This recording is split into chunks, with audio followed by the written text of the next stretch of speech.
सहकारी विकास bank limited की तरफ से दिए गए एक विज्ञापन के बाद प्रदेश की बीजेपी सरकार कांग्रेस के निशाने पर आ गई है।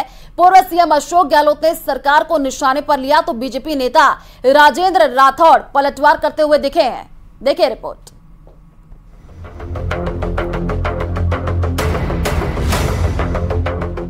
अशोक गहलोत का किसानों के बहाने बीजेपी पर वार।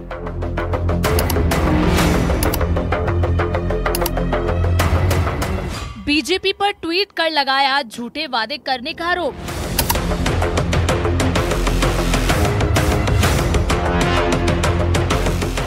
बीजेपी नेता राजेंद्र राठौड़ ने दिया करारा जवाब। कांग्रेस पार्टी ने किसानों के साथ जो धोखा किया वो किसी से छुपा हुआ नहीं। राजनीति में आरोप प्रत्यारोप कोई नई बात नहीं है, बस फर्क सिर्फ इतना होता है कि वक्त के हिसाब से मुद्दे बदल जाते हैं। इन दिनों देश में एक तरफ लोकसभा चुनाव है, लेकिन प्रदेश में किसानों के मुद्दे पर सत्ता पक्ष और विपक्ष दो हाथ किए हुए है। सबसे पहले बात पूर्व सीएम अशोक गहलोत के इस ट्वीट की, जिसमें उन्होंने बीजेपी पर वादा खिलाफी का आरोप लगाया है। अशोक गहलोत का कहना है कि बीजेपी ने घोषणा पत्र में किसानों से उनकी जमीनों को नीलामी से बचाने का वादा किया था, लेकिन हनुमानगढ़ जिले में सहकारी विकास बैंक लिमिटेड ने किसानों को जो चेतावनी दी है वो कुछ और ही बयां कर रही है। इस विज्ञापन के बाद सरकार का विपक्ष के निशाने पर आना लाजमी था। जाहिर है जवाब देने के लिए राजेंद्र राठौड़ सामने आए।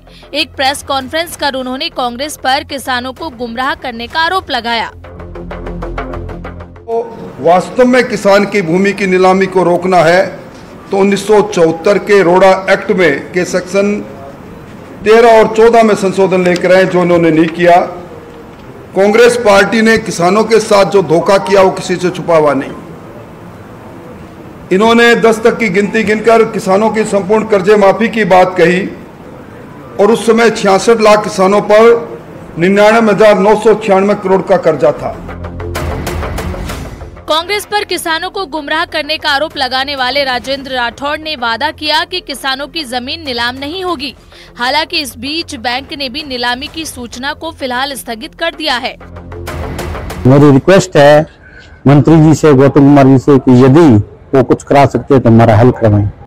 जो कि टोटल डिमांड का लगभग 32% बैठता है और ये जो 20 ऋणी हैं, ये सारे के सारे ऋणी विलफुल डिफॉल्टर हैं। विलफुल डिफॉल्टर से मतलब ये है सक्षम होते हुए बैंक का ऋण नहीं चुकाना।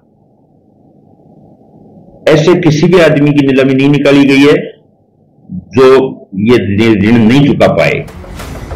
सियासतदानों के बीच किसानों की जमीन की नीलामी का मुद्दा राजनीतिक हो गया है, लेकिन इस बीच बैंक ने नीलामी की सूचना को स्थगित कर दिया है।